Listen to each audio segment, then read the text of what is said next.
नेता हम लोग चुन देते हैं, लेकिन उसका नियंत्रण रखने की कला हमें नहीं होती है और समझते हैं कि अगर इसके विरुद्ध बोलेंगे तो हमारी सरकार चली जाएगी और वो नेता हमारा भावनात्मक शोषण करता है। इन तमाम जो हमारे नेता हैं, सत्ता पर हमारे नेता हैं, उसके इर्द गिर्द कौन बैठा हुआ है?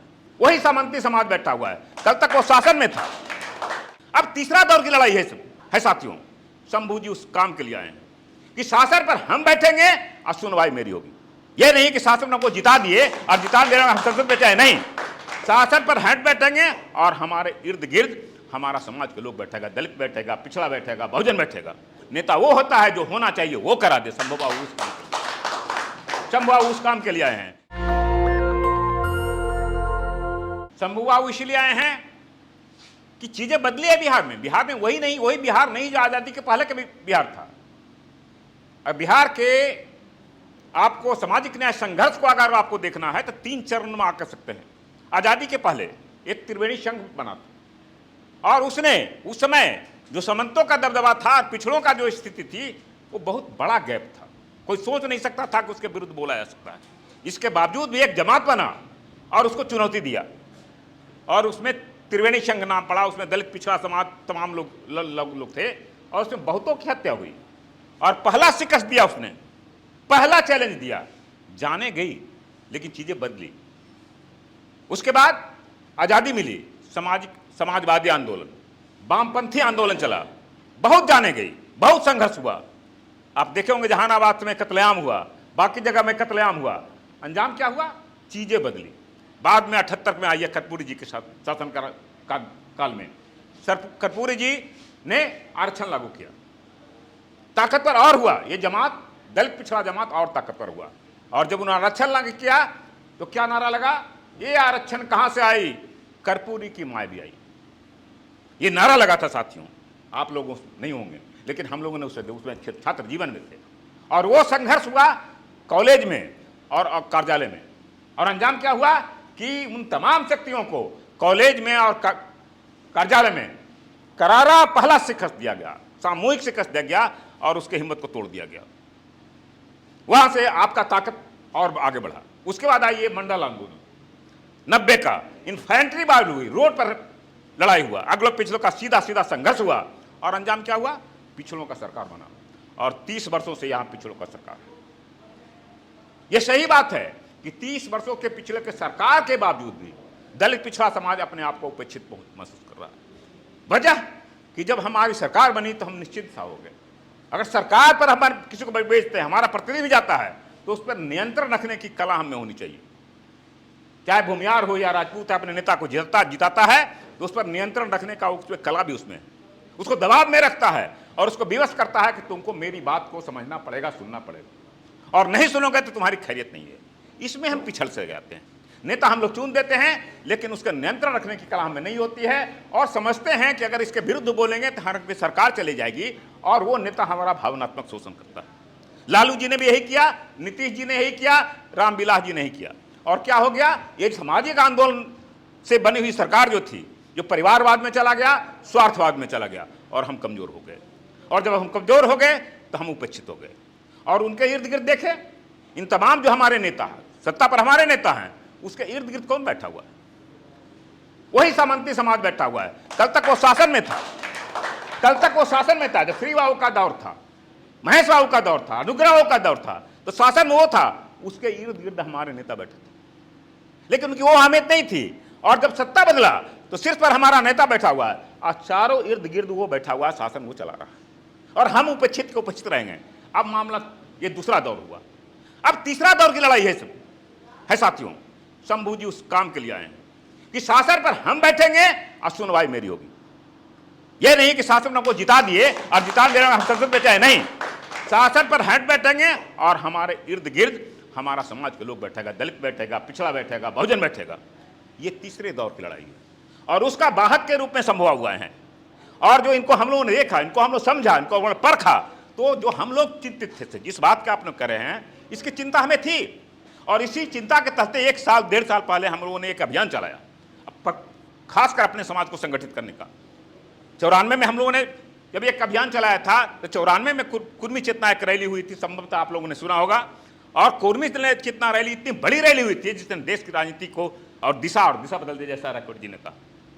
और उस रैली का उस दिन को कल्पना किए, ये कुर्मी समाज है, पटेल समाज है, ये सोचता तक ये भी हम भी सत्ता के लाइन में हूं, एक सपना देखता था, कहीं था नहीं।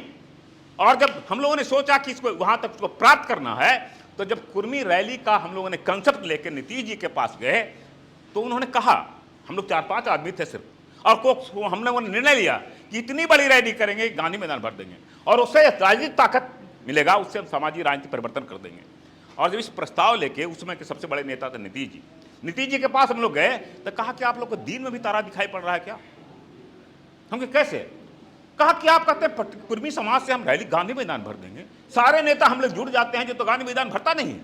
और एक ये जमात जो स्वाभिमानी जमात है, गांव में रहता है, गांव से निकलता नहीं है, खेती बाड़ी करता है, महत्वाकांक्षा जमात नहीं है, उसके माध्यम से आप गांधी मैदान भर देंगे? यह संभव है? नहीं होगा। हम लोगों ने कहा कि यह संभव नहीं है, ये हम करके दिखा देंगे। नेता वो नहीं है जो कि हो रहा है वही हो, नेता वो होता है जो होना चाहिए वो करा दे। शंभू बाबू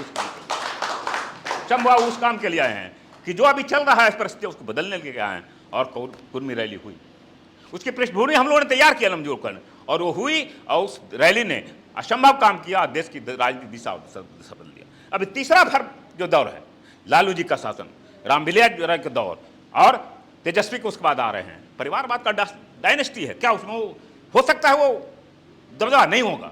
इसीलिए परिवर्तन करना पड़ेगा। संभव हो अगर संसद में जाते हैं तो संसद तक इनको सीमित नहीं रहना, इनको संसद में प्रतीक रहना है, और फील्ड में आपको आपका कमांडर के रूप में आपको सचेत करके, जागरूक करके, ताकतवर बना के संघर्ष को, इस लड़ाई को आगे बढ़ाना है। ये हमारा तीसरा दौर का है। और दलित पिछड़ों का ऐसा गोलबंदी बनाना है कि फिर वो हिम्मत नहीं चाहते। आज मुन्ना शुक्ला की बात करते हैं, रामा सिंह की बात करते हैं, बगल में आप चले जाइए, ब्रजबिहारी जी का नाम सुने होंगे। उसमें क्या था? रघुनाथ पांडे का दबदबा था, इस मुजफ्फरपुर एरिया में कोई बोल नहीं सकता था, और ब्रजबिहारी जी ने चुनौती दिया, उसके सल्तनत को उखाड़ फेंका था। अब तो समूचा उखड़ा हुआ, ये थोड़ा सा किला, ये वैशाली का चीज है, एक धक्का मार दीजिएगा साफ हो जाएगा। इसकी औकात क्या है? इसकी क्या औकात है? सिर पर बैठे हुए आपके नेता, व्यवस्था से, लाचारी से उनका ये चापलूसी करता है, चमचागिरी करता है, और उनका खुशामद करता है, और ये आपके ताकतवर बने बैठा हुआ। जब आप ताकतवर होंगे तो आपके नाता इसको लात मार कर फेंक देगा, ये आपका कुछ नहीं बिगाड़ पाएगा। इसलिए एक धक्का दीजिए, इसका किला को सत्तल कीजिए। और 78 वर्ष का जो आपका गुलामी है, इससे आपको संघर्ष करके इस मीत को तोड़ना पड़ेगा, और ये भय का वातावरण बनना है, इसको तोड़ना पड़ेगा। जिस दिन आप संगठन से मात्र हो जाएंगे, ये कांप रहा होगा। शंभू बाबू जब आए हैं तो जानते हैं कि आप हराइए या जिताइए, यहां से भागने वाले आप नहीं हैं। ये भागने के लिए नहीं आए हैं, ये लड़ने के लिए आए हैं। और इस लड़ाई के इनके नेतृत्व में नया नीतीश हमको पैदा करना है, नया रामविलास पैदा करना है, नया लालू पैदा करना है, और ऐसा लालू रामविलास और नीतीश पैदा करना है जो कि उसके इर्द गिर्द दलित पिछड़ा का लोग बैठेगा और शासन करेगा। ये तीसरा दौर की लड़ाई है, और शंभू बाबू इसी के प्रतीक रूप में आपके छात्र हैं। और ये वैशाली की धरती, जो संविधान की कहाँ से डेमोक्रेसी उत्पन्न हुआ है, ये डेमोक्रेसी का नया दौर हम चाहते हैं कि इसी वैशाली के धरती शंभू बाबू के नेतृत्व में निकले। इसी के लिए हम तमाम लोग पटना से जो अभियान चला रखा है, हम लोगों ने कुर्मी को संगठित करने का नया अभियान जो चला रखा है 94 के बाद, और यह अभियान ताकतवर रूप ले रहा है। और अभियान अभी एक बंधु ने कहा कि जाति में बंटने से नहीं होगा, लेकिन कारण क्या है कि जब समाज को संगठित करना है, जब वो पिछड़ों को संगठित करना है, तब जाति के माध्यम से किसी एक समाज को संगठित करना आसान है, और सब जब दलित पिछड़ा समाज जाति में संगठित होगा, उसको गोलबंद करना आसान है। ये सिस्टमेटिक प्रक्रिया होगी। अब दो बातें आती है, पिछड़ों समाज में 2-3 जातियां हैं जो ताकतवर जातियां, जिसमें कोयरी का मामला आता है, कुर्मी का आता है, और यादव का आता है। यादव का समाज का जो टेम्परामेंट है, जो उसका पृष्ठभूमि रहा है, वो दूसरे नेचर का अन्य दलित पिछड़ों से उसका तालमेल बनता नहीं, वो सहज स्वीकार लोग नहीं करते हैं। लेकिन कोयरी कुर्मी जाति जो ऐसी जाति है जिसको दलित पिछड़ा भी सहज स्वीकार करता है, उसके साथ हमारा संबंध अच्छा आत्मीय रहता है। इसीलिए आपके साथ गोलबंद होके हम लोग ताकतवर जमात बना सकते हैं, और जो अगली लड़ाई लड़नी है कि सरकार हमारा, शासन हमारा। अभी सरकार हमारा है, शासन उसका है। अगला लड़ाई होगा सरकार हमारा और शासन हमारा, और तुमको शासित बनाना हो। उस लड़ाई को इसके माध्यम, शंभू बाबू के माध्यम से इस समाज को ताकतवर इनको बनाइए, इस लड़ाई को आप लड़िए। और हम समझते हैं कि इस लड़के लड़ लेंगे तो बिहार में ये जो क्षेत्र है, एक नया राजनीतिक का जन्म देगा और उसके लिए जाना जाएगा। इन्हीं शब्दों के साथ पुनः मैं आपके करता हूं कि शंभू बाबू के साथ आप खड़े होइए और इस किला के ध्वस्त कर दीजिए। कुछ नहीं, एक धक्का मार दीजिएगा, ये साफ हो जाएगा। कहाँ जाएगा मुन्ना शुक्ला, कहाँ जाएगा रमा सिंह। जय हिंद साथियों, इस अभियान के साथ, इस अपील के साथ मैं यहाँ पे जाकर समाप्त करता हूँ। नेशनल दस्तक की आपसे गुजारिश है कि अगर इसको बचाना चाहते हैं तो नेशनल दस्तक को सब्सक्राइब करने के लिए रेड कलर के सब्सक्राइब बटन को दबाएं, फिर बेल आइकन की घंटी दबाएं। नेशनल दस्तक को बचाने के लिए बहुत जरूरी है कि हर खबर को शेयर करें, लाइक करें, कमेंट जरूर करें।